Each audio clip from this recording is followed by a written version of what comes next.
15 appointments every single week. I didn't create this number. I picked this up from an old school agent, Travis Tubbs, who then I found out that the 15 presentations a week for face-to-face agents, just in any insurance agents, has been around for decades. I read it in an old book from like the 80s or 70s. And the idea is very simple. There's no data for this, although I'm sure it would kind of pan out in our favor.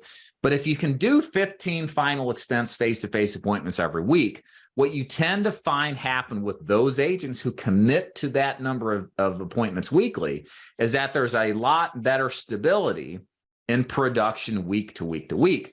But if they fall under 15 appointments, even like 12, 10 or less as a full-time agent, there's a lot more ebb and flow. There's weeks where there's nothing, there's weeks when there's something, but there's not that consistent outcome of presentations or policies sold.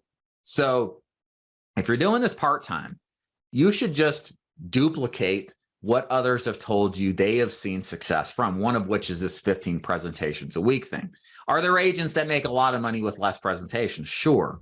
But again, one of the things you want to do coming into this business from a mindset standpoint is assume the worst. Assume you're not the best agent since sliced bread. Assume you're just like, okay. And if you're just an okay agent, a mediocre agent, well, the only way you can make up for that is doing more work. It's studying and practicing harder, right?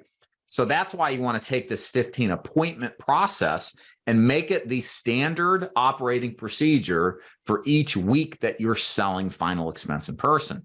I would even take it a step further. Don't shoot for the minimum. 15 is the minimum.